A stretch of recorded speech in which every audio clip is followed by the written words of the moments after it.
नमस्कार विद्यार्थियों, इस वीडियो में आपका बहुत बहुत स्वागत है।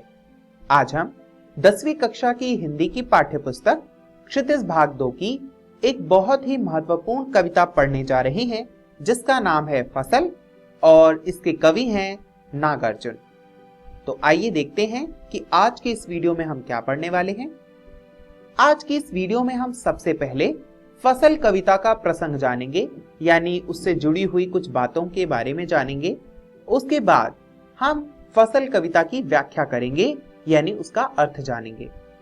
तो आइए विद्यार्थियों, बिना देर किए शुरू करते हैं इस वीडियो को। फसल एक ऐसी महत्वपूर्ण वस्तु है जो कि किसी किसान के लिए बहुत ही महत्व रखती है।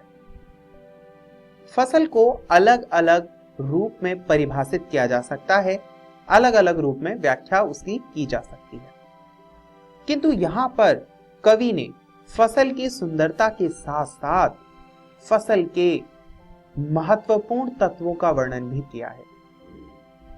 फसल के आवश्यक तत्वों का वर्णन करते हुए कवि ने जहां एक ओर साहित्यिक शैली को ध्यान में रखा है, वहीं दूसरी ओर वैज्ञानिकता का भी ध्यान रखा है।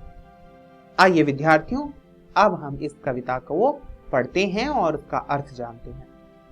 अर्थ जानने से पहले कुछ कठिन शब्दों के अर्थ जान लेते हैं।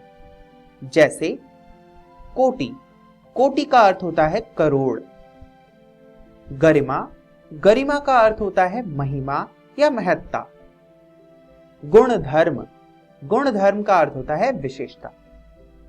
आइए विद्यार्थियों, अब हम इस कविता का अर्थ जानते हैं।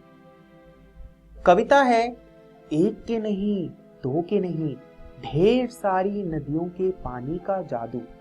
एक के नहीं, दो के नहीं, लाख लाख कोटि कोटि हाथों के स्पर्श की गरिमा। एक के नहीं, दो के नहीं, हजार हजार खेतों की मिट्टी का गुणधर्म।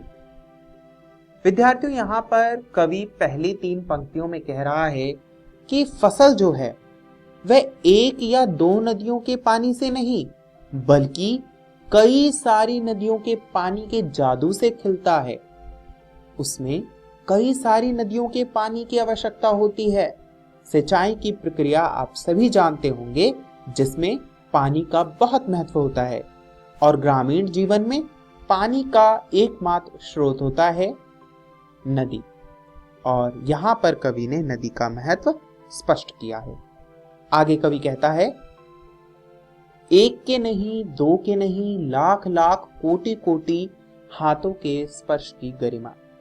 यानी जो नदी है वह केवल एक हाथ से या 2 हाथ से नहीं की जा सकती। उसके लिए बहुत से लोगों की आवश्यकता होती है, बहुत से परिश्रम की आवश्यकता होती है। इसीलिए ये फसल जो है वह करोड़ों लाखों हाथ के स्पर्श की गरिमा का फल है। आगे कवि बताता है कि एक के नहीं, दो के नहीं, हजार हजार खेतों मिट्टी का गुणधर्म। यानी जो फसल है वह बिना मिट्टी के उगाया ही नहीं जा सकता, और कोई भी कवि, कोई भी किसान इस बात को स्पष्ट नहीं कर सकता कि यह जो मिट्टी फसल उगाने के लिए उपयुक्त है वह किस क्षेत्र से आई है, कौन से देश से आई है। यह स्पष्ट नहीं किया जा सकता, क्योंकि किसी एक अच्छी फसल के लिए तो कई हजार खेतों की मिट्टियों की आवश्यकता होती है। कवि ने यहाँ पर वैज्ञानिक और साहित्यिक दृष्टिकोण को एक साथ रखा है। विद्यार्थियों, किसी पौधे को उगाने के लिए पानी, मिट्टी और मेहनत की आवश्यकता होती है, जिसका वर्णन कवि ने किया है, और आगे भी आप इसका वर्णन पाएंगे। आगे की कविता को समझने से पहले आइए उसके कठिन शब्दों के अर्थ जान लेते हैं। पहला है महिमा। महिमा का अर्थ होता है महत्ता या महत्व। अगला है संदली। संदली का अर्थ होता है खुशबूदार या सुगंधित। और अगला है संकोच। संकोच का अर्थ होता है सिमटा। आइए विद्यार्थियों, अब हम कविता का अर्थ देखते हैं। कवि अब उस प्रश्न पर पहुंच जाता है जिस प्रश्न के लिए उसने कविता लिखी। वह पूछता है, फसल क्या है? और तो कुछ नहीं है वह। कवि कहता है कि फसल कुछ नहीं है, फसल है क्या? नदियों के पानी का जादू, है ना। यानी फसल में सिंचाई के वक्त पानी की आवश्यकता होती है जो कि नदियों से आता है। आगे कवि कहता है कि फसल हाथों के स्पर्श की गरिमा है, यानी उस खेत में काम करने वाले व्यक्ति की मेहनत का परिणाम है, किसान की मेहनत का परिणाम है।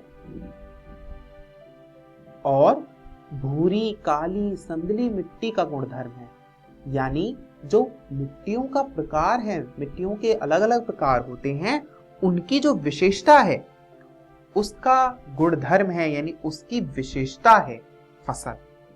आगे कवि कहता है कि रूपांतर है सूरज की किरणों का, यानी जब कोई फसल या पौधा उगाया जाता है तो उसके लिए सूरज की आवश्यकता होती है। तो यहाँ पर कवि ने उसको भी स्वीकार किया है और स्पष्ट किया है। कहता है, सिमटा हुआ संकोच है हवा की थिरकन का।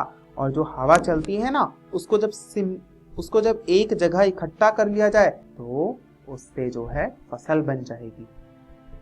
विद्यार्थियों, क्या आपने कभी सोचा है कि यदि हम किसी पानी को पिएं तो उसका स्वाद भिन्न होगा, किंतु उसी पानी से जब हम किसी पौधे को उगाएं और उस पे जब फल लगने लगे और उस फल को खाएं तो उसका स्वाद अलग होगा।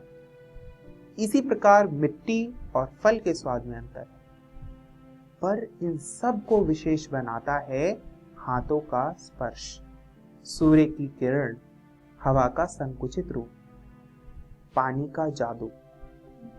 इन सब से मिलकर ही फसल तैयार होती है और वह फसल इतना महत्व रखती है कि यदि इस पूरी पृथ्वी पर फसल उगाना बंद कर दिया जाए तो मनुष्य भूखों मर जाए। विद्यार्थियों, मुझे आशा है आपको यह कविता बहुत पसंद आई होगी।